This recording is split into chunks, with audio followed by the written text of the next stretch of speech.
Hi, my name is Jennifer Radspinner, and I'm from Portland, Oregon, and I go to Rock Creek Church. You might hear some noise in the background. My kids are having a virtual youth group meeting while I'm doing this. So anyways, we're just going to ignore the noise and we're going to keep trucking along.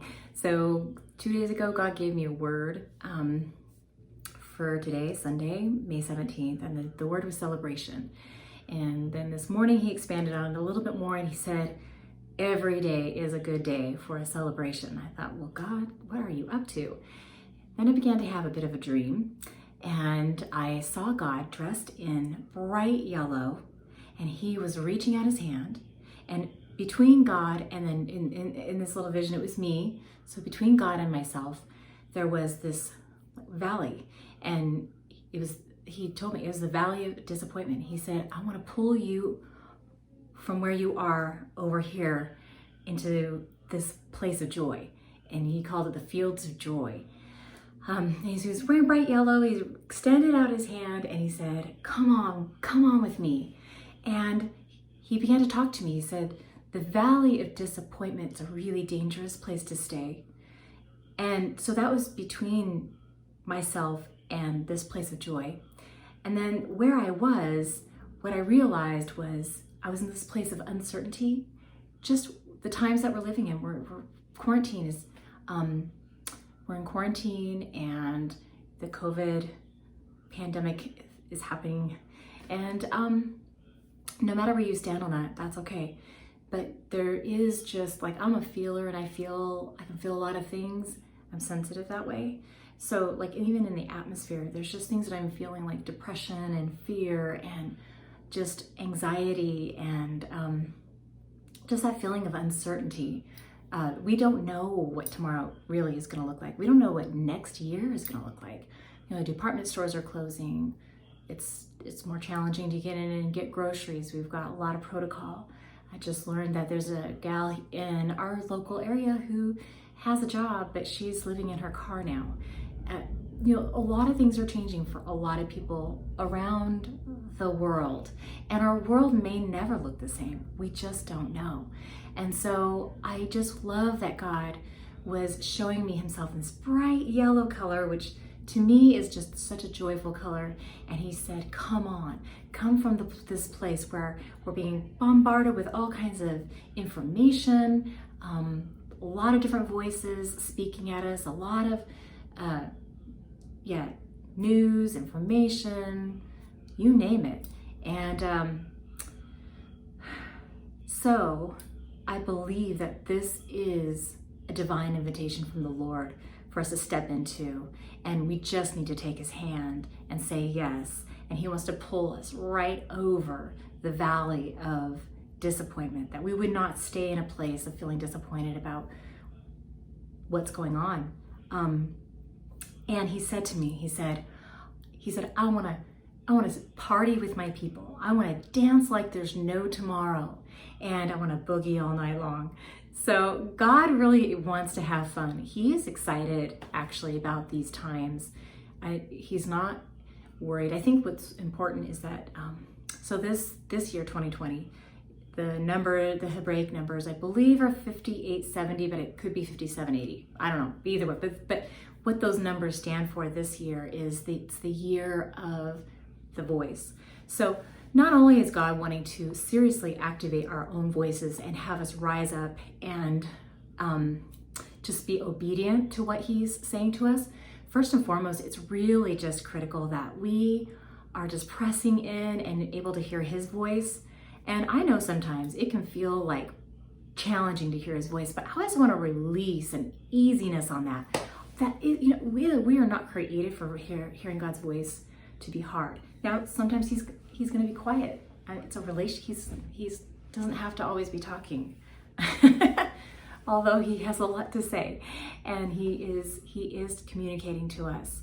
So I just want to release a blessing to hear God's voice, because this is the year I believe we're going to hear God clearer and in bigger ways, and lots of people who feel that they've struggled with hearing God's voice are going to begin to hear his voice and just to know what his voice sounds like. Now, there are courses you can take online, there's activations that we can do, all kinds of stuff to just help train us to know where we hear God's voice and how, and he speaks to us in lots of different ways. So I just bless you to know that you're created fully for relationship.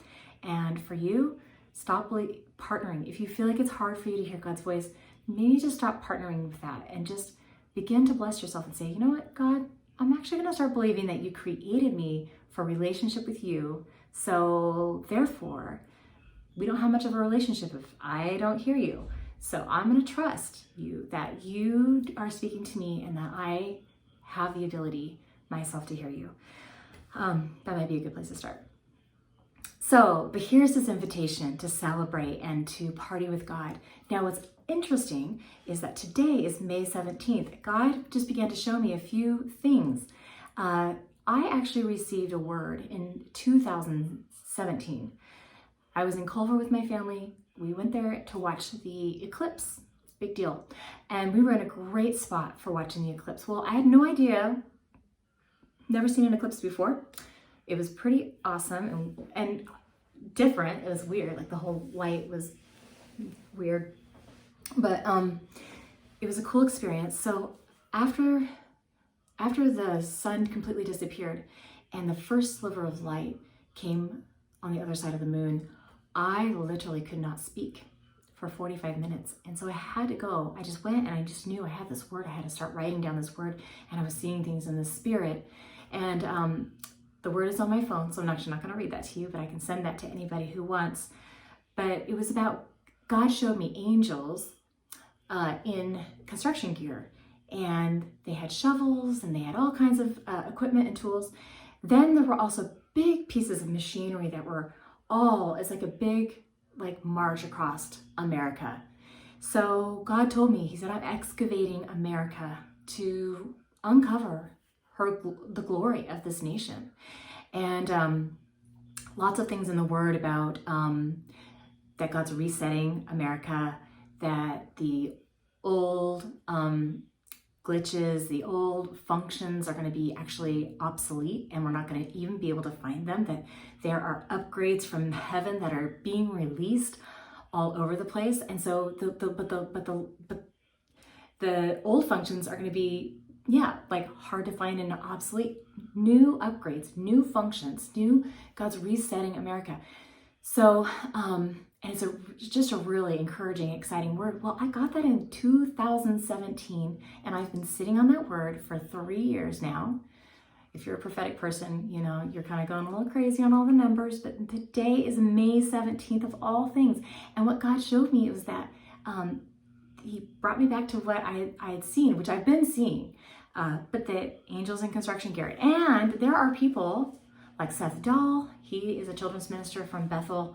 I think him and his family now are living in either North Carolina, South Carolina, but he actually was getting into his car and saw the same thing, angels with construction gear, shovels, the whole deal, the excavation machinery, backhoes, you've got your excavators.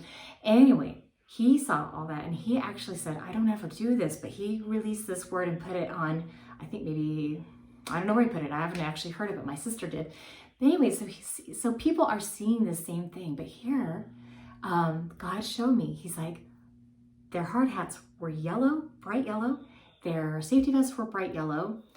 Why angels are wearing safety vests, I don't know. But God shows us things in the spirit for a reason. And all of the excavating machinery was yellow.